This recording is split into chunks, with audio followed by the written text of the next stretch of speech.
Morning, my son-in-law stood on my front lawn in Oakville, Ontario, holding up a bottle of champagne at 7:30 in the morning. I understood two things at once. First, that the legal documents his lawyer had just handed me through my front door were meant to end my life as I knew it. Second, that he had no idea who he was dealing with. Let me back up. My name is Warren. I'm 67 years old, and for 31 years I worked as a forensic accountant for the Canada Revenue Agency, mostly out of the Hamilton Regional Office. Before that, 2 years with the RCMP Financial Crimes Unit. I spent the better part of my adult life finding the money people thought they'd hidden. Every shell company, every inflated invoice, every transfer that looks legitimate on the surface but smells wrong. 3 layers down. You develop a nose for it. It becomes part of how you see the world. My wife passed 4 years ago. Pancreatic cancer, 7 weeks from diagnosis to the end. We've been married 38 years. Her name was Lorraine, and I still talk to her sometimes when I'm in the garden she planted behind the house. Our daughter Cassandra was with us through all of it. She drove up from Burlington every weekend those last months. She sat with her mother. She held her hand. I thought I knew who my daughter was. She married Dale Whitmore 2 years after Lorraine died. I'd met Dale a handful of times before that, and I'll be honest, I kept my mouth shut because Cassandra seemed happy, and after what we'd been through, I wasn't going to take that from her. Dale sold software solutions, whatever that means. He talked about revenue projections and scalable infrastructure at the dinner table. He had the kind of confidence that fills a room before he does, and I noticed early on that he never asked anyone a question unless the answer would benefit him somehow. But Cassandra laughed more than she had in years, so I kept quiet. The first visit came 14 months ago on a Sunday in late October. Cassandra showed up alone, no Dale, with a container of butter tarts from that bakery in downtown Burlington that Lorraine used to love. We sat at the kitchen table, and she said she'd been thinking about me out here alone, rattling around a 4-bedroom house, and had I thought about simplifying things, getting my affairs organized, making sure everything was set up properly so that when the time came, there wouldn't be a mess for her to deal with. I thought she was talking about a will update. She was. She had papers with her, a new will, a healthcare directive, and what she described as a standard power of attorney for property. I glanced at the headers. I've reviewed tens of thousands of documents in my career, and I can tell you that's the exact moment I should have read every line instead of trusting the person across the table from me. I signed where she pointed. She hugged me before she left, told me she loved me. I stood on the porch and watched her drive away and thought that was a good afternoon. The second visit was 3 weeks later. Dale came this time. He walked through my kitchen and into the living room and stood at the window looking out at the backyard and said, apropos of nothing, that property in Oakville had gone absolutely insane. His exact words, absolutely insane. His exact words. Absolutely insane. He mentioned a number, somewhere around 940,000 for a place like this, and then looked at me and smiled and said I was sitting on a gold mine. I said something about not planning to sell. He laughed like I'd said something charming. The third visit, Cassandra brought more papers. Tax planning documents, she said. An update to the property trust she'd set up for me. I didn't remember setting up a property trust, but she explained it as something the estate lawyer had recommended, and I'd agreed to verbally at some earlier date. She was calm and warm and completely convincing. I sighed. I want to be clear about something. I'm not a fool. I'm a man who loved his daughter and whose defenses were down in the specific way they go down when you've buried your wife and found yourself living alone in a house full of her things. There is a particular vulnerability that grief carves into you, and the people who exploit it know exactly where to press. I started noticing things around Christmas. Cassandra mentioned a ski trip they were taking to Whistler in January. Dale had recently bought a new truck, the kind with a back seat you could live in. There was a Rolex on his wrist I hadn't seen before. When I asked, casually, how business was going, he deflected in 3 different directions without answering, which is the verbal equivalent of a door slamming. I didn't say anything, but I started paying attention differently. In February, I drove past their place in Burlington, Not to spy, I was meeting an old colleague for lunch nearby and noticed a realtor's sign that had been recently removed, the holes in the lawn still fresh. They'd listed their condo. It had presumably sold, but Cassandra hadn't mentioned moving. I came home and sat in my kitchen for a long time. I pulled out the documents I'd signed over the past few months and read them properly. All of them. Every page, every schedule, every defined term. I'm a forensic accountant. This is what I do. The power of attorney for property was broader than any standard document I'd ever seen. It gave Cassandra authority to sell real property on my behalf without requiring my further consent, subject only to a declaration that I was unavailable or incapacitated. The declaration didn't require a doctor's signature. It required only a statutory declaration signed by the attorney, my daughter herself. In other words, she could declare me incapacitated and then sell my house, and the document I'd signed would make it legal. The property trust document was worse. It had transferred the beneficial ownership of the house, not the legal title, but the beneficial interest, into a family trust of which Dale was listed as trustee. A clause I hadn't seen before, buried in Schedule C, stated that the trustee could direct the sale of trust assets at his sole discretion for the purpose of settling trust debts. I sat there with those pages in my hands for 20 minutes. Then I made a phone call. Neville Cross was my supervisor at CRA for 12 of my 31 years. He retired 2 years before I did and went into private practice as a forensic consultant. He answered on the second ring, and I laid it out for him in about 4 minutes, the way we used to brief each other before meetings. No unnecessary words. He was quiet for a moment. Then he said, "Warren, you need a real estate lawyer tomorrow morning, and maybe a call to the Law Society after that." He gave me a name, Priscilla Fontaine, one of the best property fraud litigators in the Greater Toronto area. I called her office the next morning and had an appointment that afternoon. Priscilla was 58, small, with a directness that reminded me of some of the better investigators I'd worked with. She read the documents I brought, didn't say anything for several minutes, and then looked up. "The POA is valid on its face," she said. "The trust instrument may have issues, but neither of these documents does what they appear to do on the surface without some further action. Do you know if there's been any action taken yet?" I didn't, but I intended to find out. She recommended I immediately revoke the power of attorney, which we did by notarized letter delivered by registered mail to Cassandra's address that same evening. Priscilla also flagged that any transfer of my property without my explicit current consent would constitute fraud regardless of what the earlier documents said, because the POA had been obtained through misrepresentation. Then she asked if I wanted to know more about what they'd been planning. I said yes. She referred me to an investigator named, she referred me to a woman named Sylvia Pierce. Former OPP, 15 years in financial crimes, now private sector. Sylvia met me at my kitchen table 2 days later and spent 45 minutes asking questions before she said a single word about findings. I liked her immediately. It took Sylvia 8 days to bring me the full picture. We met at a Tim Hortons on Dundas because she said she preferred neutral ground for this kind of conversation, and I understood why when she opened her folder.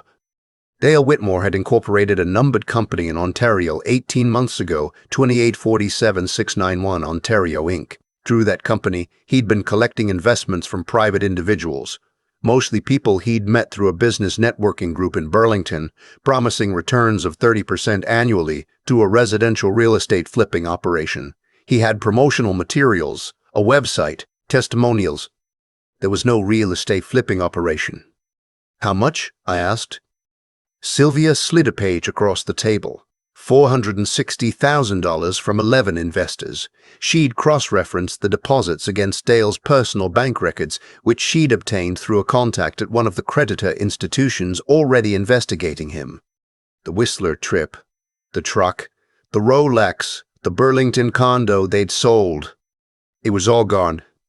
The deadline for investor returns was 6 weeks away. My house, $940,000 in a hot Oakville market, was the escape plan. Sell it through the trust mechanism, pay off enough investors to buy time, disappear with Cassandra to somewhere without an extradition headache. I asked Sylvia if my daughter had known from the beginning. She was quiet for a moment. Then she opened to another page. Cassandra's name was on the promotional materials as co-founder.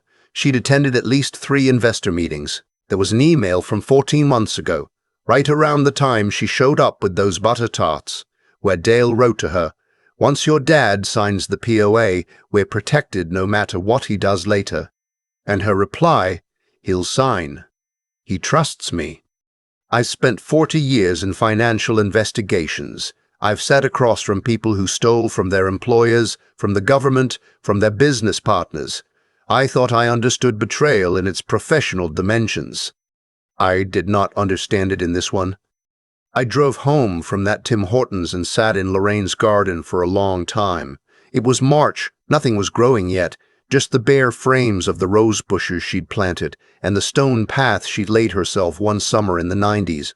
I talked to her like I do, told her what I'd found out about our daughter. I don't know what I expected to feel. What I actually felt was cold, the specific cold of a professional who has work to do.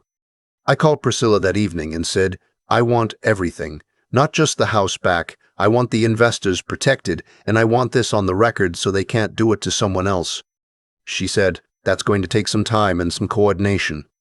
I said, "I have time, and I've been coordinating complex investigations for 31 years. We spent 2 weeks building the case. Priscilla filed an application to the Ontario Superior Court of Justice to have the trust instrument declared void on the grounds of undue influence and misrepresentation. She simultaneously filed an injunction preventing any sale or transfer of the property at my address, pending resolution. Sylvia continued documenting Dale's investor scheme, building a package for the Ontario Securities Commission.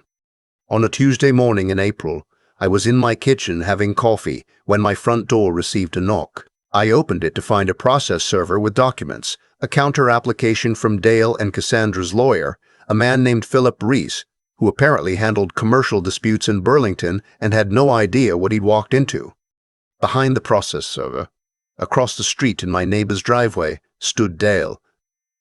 He had a bottle of VV Clicquot open in his hand.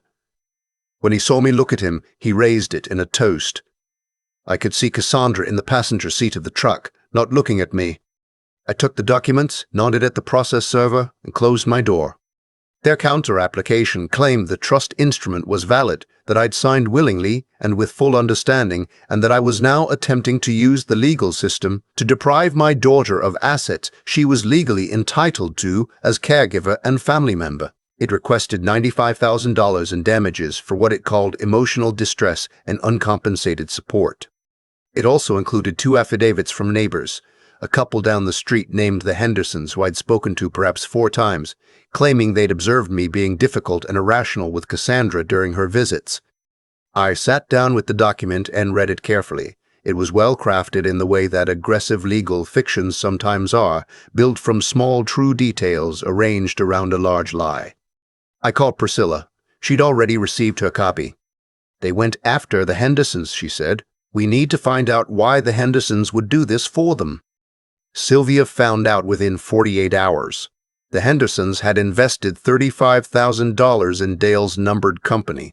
He'd called them 2 weeks ago and told them their investment was in jeopardy because of my lawsuit, and that if they helped him resolve the situation, he'd personally guarantee their return. Witness interference added to the file. 2 weeks before the hearing, Cassandra called me. I almost didn't answer, but I did. She started with, "Are you sure you want to do this, Dad?" in a voice that was trying to sound concerned and landing somewhere closer to nervous.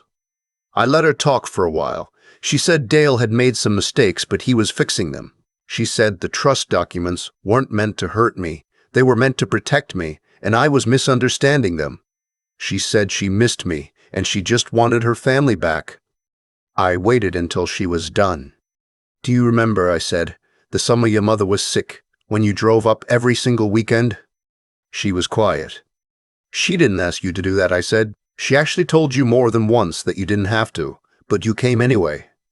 Every Saturday morning, you sat with her and watched those garden shows she liked and brought her that tea from the place on King Street, because it was the only thing that didn't turn her stomach anymore. Do you remember that?"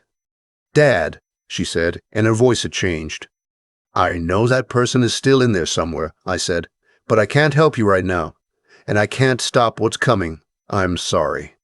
I hung up and didn't answer when she called back. The hearing was in front of Justice Mariella Okafor at the Superior Court in Hamilton. She was methodical and had a reputation for zero patience with procedural gamesmanship, which was exactly what I needed. Philip Reese went first. His argument was polished and emotional. Devoted daughter, aging father, family misunderstanding, legitimate estate planning turned into a legal weapon by a stubborn man who'd changed his mind. He submitted the affidavits from the Hendersons and photographs of Cassandra and me at various family events over the years, all of us looking like a normal, loving family, which we had been, once.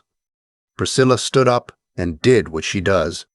She submitted Sylvia's forensic financial analysis as Exhibit A complete mapping of Dale's numbered company, the $460,000 collected from 11 investors, and the movement of those funds into personal accounts, luxury expenditures, and the Burlington condo that had since been sold. She submitted bank statements. She submitted the promotional materials featuring Cassandra's name. She submitted the email exchange from 14 months ago. Once your dad signs the POA, we're protected no matter what he does later, on a screen large enough that everyone in the room could read it clearly. She submitted Sylvia's documentation of Dale's contact with the Hendersons 2 weeks prior, constituting attempted witness interference. She submitted my own professional analysis of the trust instrument's Schedule C clause and what it had been designed to accomplish.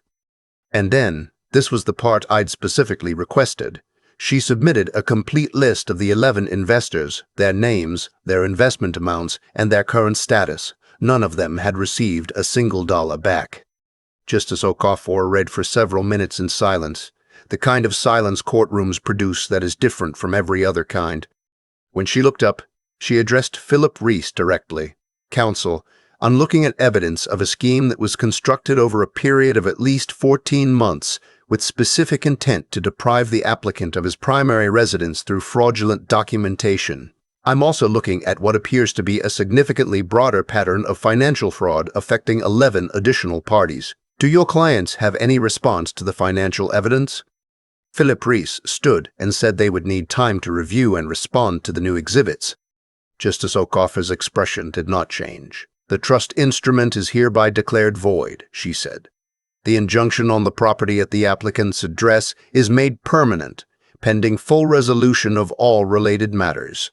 I'm referring the financial evidence to the Ontario Securities Commission and to the Royal Canadian Mounted Police Financial Crimes Unit for investigation. The counter-application is dismissed with costs. She paused. I'll add, she said, that this court has seen cases of this nature before, and I want to say plainly for the record that the exploitation of an elderly parent's trust for financial gain is among the most serious forms of fraud that comes before this court. The sentence of the law is one thing, the sentence of your own conscience is another. She adjourned. I sat still for a moment while the room shifted around me. Priscilla was gathering her materials. Across the room, Philip Reese was speaking quietly to Dale and Cassandra, and I could see from Dale's face the exact moment he understood that his exit route had closed. He'd been counting on the house. Without it, there was nowhere to go. As they stood to leave, I caught Cassandra's eye. She looked at me the way she'd looked at me in the hospital when we were losing Lorraine, like she was very far away and couldn't find her way back. I didn't look away. I let her see that I was still here. Still her father. Then I turned and walked out into the April morning. The RCMP Financial Crimes Unit moved faster than I expected, possibly because one of Dale's investors turned out to be a retired municipal judge from Brantford who had no patience for waiting around. The investigation took 11 weeks. Dale was charged with fraud over $5,000 under the Criminal Code of Canada, securities fraud under the Ontario Securities Act, and 1 count of attempted obstruction of justice related to the Hendersons. He pleaded not guilty and went to trial. It took 4 days. The jury deliberated for less than 6 hours. Dale Whitmore received a sentence of 4 years in a federal correctional institution with a restitution order requiring repayment of the full $460,000 to his investors. The judge noted during sentencing that the premeditated nature of the scheme, the deliberate targeting of a family member, and the attempt to involve witnesses made leniency impossible. Cassandra's situation was more complicated. Her lawyer negotiated a conditional discharge on the basis of her cooperation with the prosecution and what was assessed as a significantly lesser role than Dale's. She received 2 years of probation, 250 hours of community service, and a prohibition from acting as director of any company for 5 years. The discharge meant no criminal record as she completed the conditions. The judge who sentenced her was direct. You participated in a plan to steal your father's home and leave him without shelter. That your father chose not to testify against you personally does not diminish the gravity of what you attempted. I sat in the public gallery and watched my daughter receive that sentence, and I felt something I didn't have a name for. Not satisfaction, not grief exactly. Something like the feeling at the end of a very long job, when you found every dollar and documented every transaction, and you know the work is done, but the work wasn't what you thought it would feel like when you started. 3 months after sentencing, a letter arrived at my house in Oakville. Cassandra's handwriting on the envelope. I recognized it from birthday cards and notes over the years, from the letter she'd written to me the summer her mother was sick, from 100 small ordinary pieces of her. I set it on the kitchen table and went out to the garden for a while first. The roses were coming in. Lorraine would have been out there with her gloves and her clippers deciding which canes to keep. I'd been learning to do it myself, badly and slowly, but trying. When I came in, I sat down and opened the letter. It was 6 pages. She talked about how it started, Dale's business failing quietly, the pressure building, his plan that she'd let herself believe was temporary and would never actually be executed. She talked about telling herself I was 67 and wouldn't need the house much longer anyway, which was the thought she was most ashamed of. She talked about the morning the process server came to their door and the RCMP officers appeared in her kitchen, and how she'd understood in that moment that she'd become someone she didn't recognize. She didn't ask me to forgive her. She said she understood if I never spoke to her again. She said she was in therapy. She said she thought about her mother constantly. I read it twice. Then I folded it carefully and put it in the drawer where I keep documents that matter. I didn't write back that week, or the week after, but I kept the letter.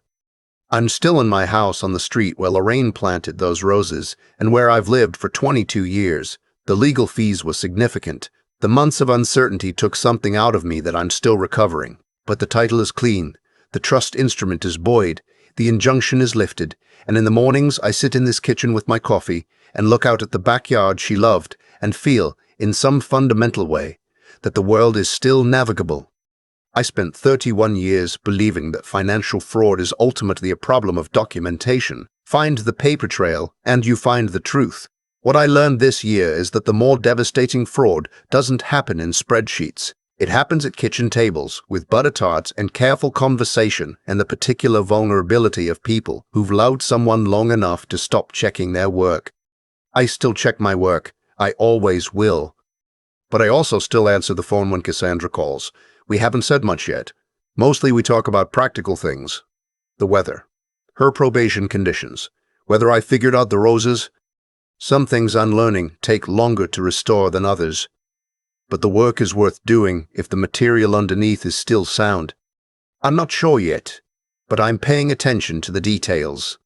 There's a moment in any investigation, and I've had hundreds of them, when the full shape of what happened becomes visible. Not just the transactions, not just the paper trail, but the human decisions underneath it all. I had that moment sitting at a Tim Hortons on Dundas Street, watching Sylvia slide a page across the table showing me $460,000 collected from 11 people who trusted my son-in-law with their savings. That was the moment I understood what this really was. What Dale and my daughter built together wasn't just fraud. It was a careful, patient dismantling of every good thing I'd tried to model for Cassandra over 40 years. And that's the part that took the longest to sit with, not the legal threat, not the financial exposure, but the realization that the values I thought I'd passed on had somewhere gone quiet in her, replaced by something I didn't recognize. I think about cause and effect a lot, probably because I spent 3 decades tracing it through financial records. Every dollar that moves leaves a mark. Every decision has a downstream consequence that can be documented, eventually, if you're patient and thorough. Dale collected money he had no intention of returning, and the pressure of that debt drove him to reach further and further until he reached into my house. That's not bad luck. That's arithmetic. The choices accumulated, and the bill came due, and no amount of Veuve Clicquot on my front lawn was going to change the mathematics of it. What I keep coming back to, though, is what protected me. It wasn't luck.